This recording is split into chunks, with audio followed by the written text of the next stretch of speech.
Madam గారు ఇవాళ ఏది రానే వచ్చింది, రాను రానంటూనే వెళ్ళాడు ఇవాళ అసెంబ్లీకి. వెళ్ళి గవర్నర్ గారు ప్రసంగాన్ని అడ్డుకొని వాకౌట్ చేసి బయటకు వచ్చేద్దాన్ని ఎలా చూస్తారు?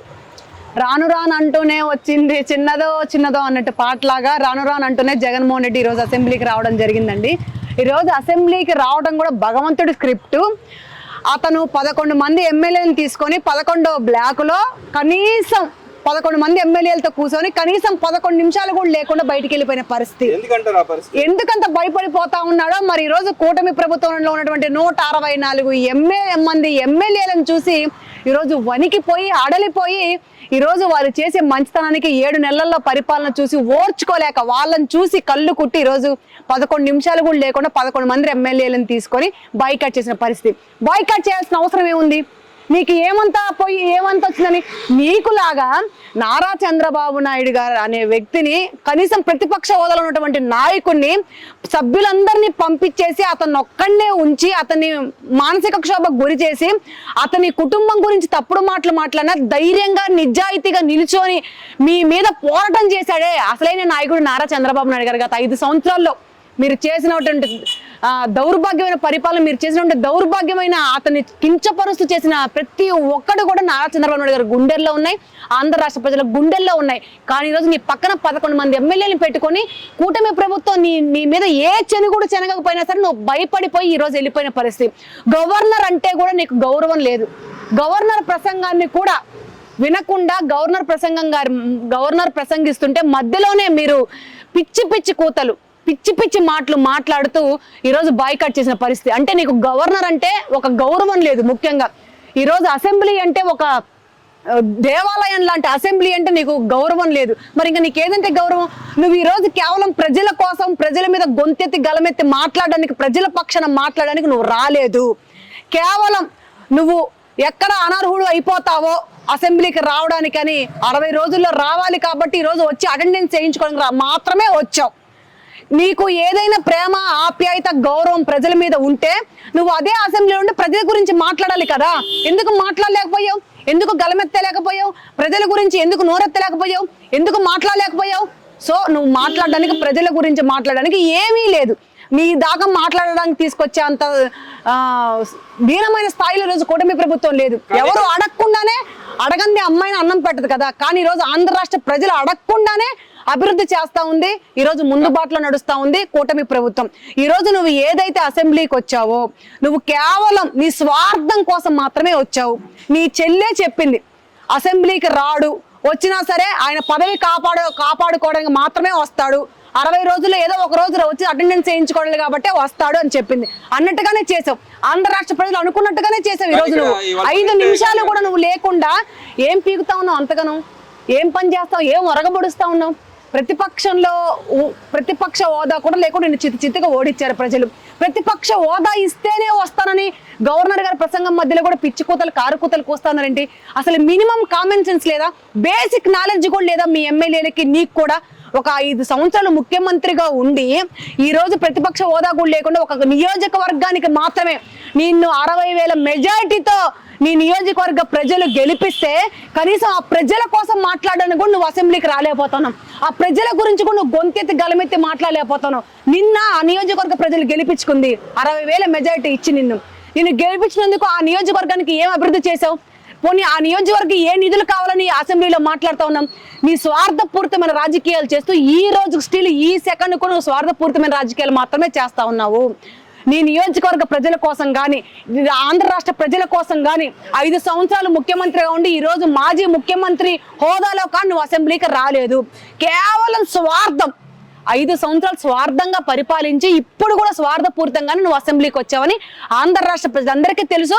ఆంధ్ర రాష్ట్ర ప్రజలు అనుకున్నట్టుగానే చేసావని కూడా ఆంధ్ర రాష్ట్ర ప్రజలు తెలుసుకున్నారు. ఇక్కడ వాళ్ళ నాయకుడు కూడా చెప్తున్నాడు, బొత్స సత్యనారాయణ చెప్తున్నారు, రైతుల సమస్య విపరీతంగా ఉంది, దాని మీద మేము పోరాడడానికి అందుకే మా ప్రతిపక్ష నాయకుడు హోదా ఉంటేనే మా గళం ఇప్పగలం, లేకపోతే ఇప్పలేని పరిస్థితి అని చెప్పి అంటున్నాడు. ఇంకో పక్క ఏమన్నా ఈరోజు ప్రజెంట్ డే కూడా కాదు, ఆయన వచ్చి వెళ్ళిపోయాడు. వాళ్ళు ప్రజెంట్ అటెండెన్స్ కూడా అవదు. దాన్ని ఎలా చూస్తారు? రైతుల గురించి మాట్లాడమని రైతులు మీ దగ్గర గగ్గోలు పెట్టుకున్నారా? రైతులు మిమ్మల్ని ఏమన్నా అడిగారా? మా పక్షాన మాట్లాడయ్యా పెద్ద ఆయన దొరగారు, పోటుగాడివి నువ్వు, పెద్ద తురుము, పెద్ద పుడింగివి అని నిన్నేమన్నా ఆంధ్ర రాష్ట్ర ప్రజలు అడుక్కున్నారా? ఆంధ్ర రాష్ట్ర రైతులు ఏమన్నా అడిగారా? అసలు నువ్వెంత, నీ స్థాయి ఎంత, బాబు గారి దగ్గర నువ్వు ప్రశ్నించేంత స్థాయి అనేది, రైతుల గురించి మాట్లాడేంత స్థాయి. గత 5 సంవత్సరాలు ఎంతమంది రైతులు ఆత్మహత్య చేసుకున్నారు, ఎంతమంది రైతులు ఉరేసుకొని చనిపోయారు, ఎంతమంది రైతులు గిట్టుబాటు ధర లేక వాళ్ళ కుటుంబాలను రోడ్డు మీద పడిపోయాయి, ఎంతమంది రైతులు ఇబ్బంది పడిపోయారు, ఎంతమంది రైతు కుటుంబాలు అరో లక్షణాన్ని ఏడ్చే గత 5 సంవత్సరాలు. 7 నెలల్లోనే నువ్వు రైతుల కోసం నువ్వు పోరాటం చేస్తావా? రైతుల కోసం మాట్లాడడానికి ప్రతిపక్ష హోదా ఇవ్వాలా?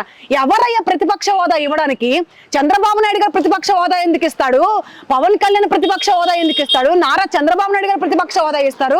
అసలు కూటమి ప్రభుత్వం నీకెందుకు ఇవ్వాలని అడుగుతా ఉన్నాను.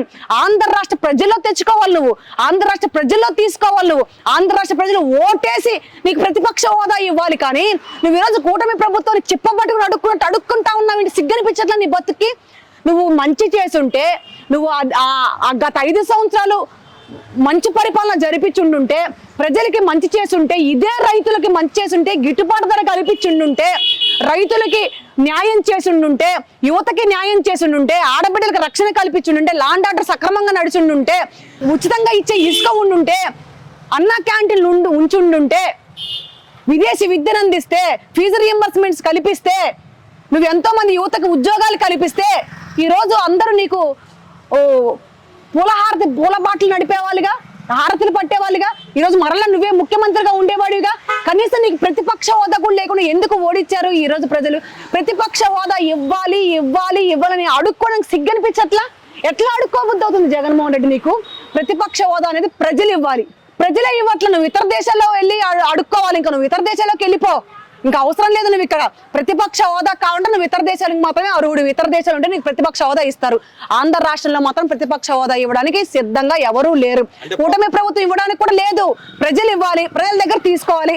ప్రజల దగ్గర తీసుకుంటే దమ్ముగా, ధైర్యంగా, సత్తాగా, కలేజగా నీ దగ్గర లేదు. నువ్వు దరిద్రమైన పరిపాలన చేసావు. ఆంధ్ర రాష్ట్ర ప్రజలు తేల్చి చెప్పేశారు 11 సీట్లతో. కాబట్టి ప్రతిపక్ష హోదా గురించి మాట్లాడే అర్హత ఎవరికీ లేదు. ముఖ్యంగా రైతుల్ని ఆదుకుంటాము ప్రతిపక్ష హోదా ఇస్తే అదొక వంక. మీకు గిట్టుబాటు ధర కల్పించి రైతులను ఆదుకుంటూ ఈ రోజు రైతుల కోసం వెళ్ళి దాదాపు 11-12 బస్తాలు ఎండిమిర్చి దొబ్బేసిన బతుకులు మీ దొంగ బుద్ధి ఎక్కడికి పోదు. దొంగ ఎక్కడున్నా దొంగే, రాజు ఎక్కడున్నా రాజే. రాజు ఎవరంటే చంద్రబాబు నాయుడు గారు, దొంగ ఎక్కడున్నా దొంగే. దొంగ ఎవరంటే ఈ రోజు జగన్మోహన్ రెడ్డి పేటిఎం బ్యాచ్. కానీ ఇక్కడ పవన్ కళ్యాణ్ గారు అన్నారు, ఏదైతే మన ఇండియాలో అయితే అలా లేదు, ఇలా ఇవ్వడానికి ప్రజలు ఎవరైతే ఇస్తారో వాళ్ళు మ్యాండేటరీ ఇస్తేనే ఆయనకి ప్రతిపక్ష నాయకుడి హోదా వస్తుంది. అది రాలేదు.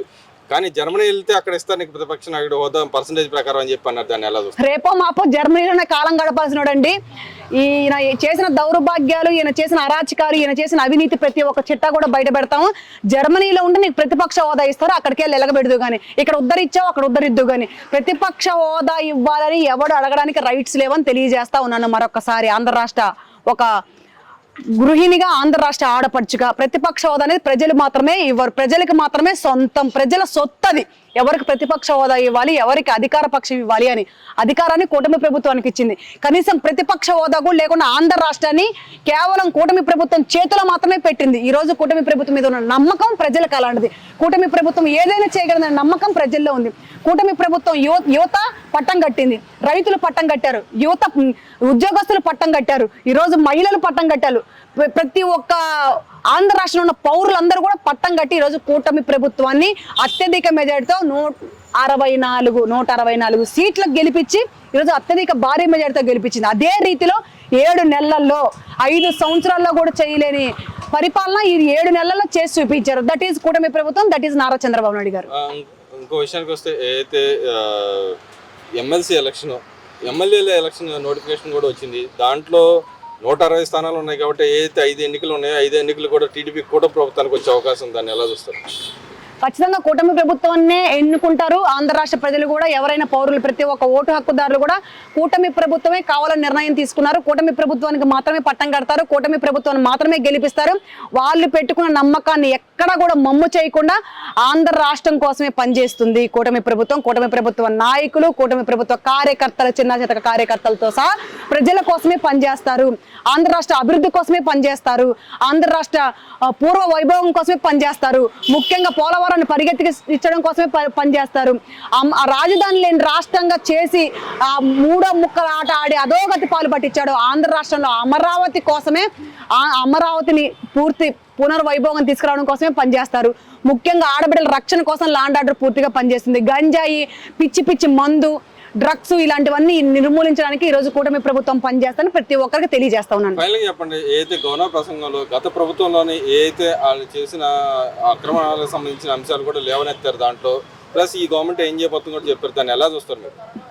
ఈ కూటమి ప్రభుత్వం మంచిగా చేస్తండి. కూటమి ప్రభుత్వం అనేది ప్రజల కోసమే పనిచేస్తుందని మరలా చెప్తా ఉన్నాను. కూటమి ప్రభుత్వం ఎవరి మీద కక్ష తీర్చుకోండి, కానీ ఎవడైతే తప్పు చేశాడో ప్రతి ఒక్కడు శిక్షరుడే, ప్రతి ఒక్కడు కూడా చట్టానికి లొంగి ఉండాల్సిందే, ప్రతి ఒక్కడు లా అండ్ ఆర్డర్ కట్టుబాటుగా లొంగి ఉండాల్సిందే, ప్రతి ఒక్కడు జైల్లో చెప్పుకొని తినాల్సిందే.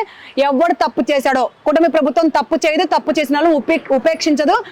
కూటమి ప్రభుత్వంలో ఉన్న ఒకే ఒక మంచితనమే. కాబట్టి ఈ మంచితనం వల్ల ఎవరు తప్పు చేసినా ఉపేక్షించరు. కాబట్టి గత 5 సంవత్సరాల ప్రభుత్వంలో ఎవరైతే తప్పు చేశాడో ప్రతి ఒక్కరు జగన్మోహన్ రెడ్డి కానివ్వండి, ఆ తల్లో జేజమ్మ అమ్మ మొగుడు ఎవరు తప్పు చేసినా సరే ఒంగోబెట్టి నేల నాకు ఇచ్చేదాకా జైల్లో చెప్పుకూడదు నిద్రపోవడం తెలియజేస్తా ఉన్నాను.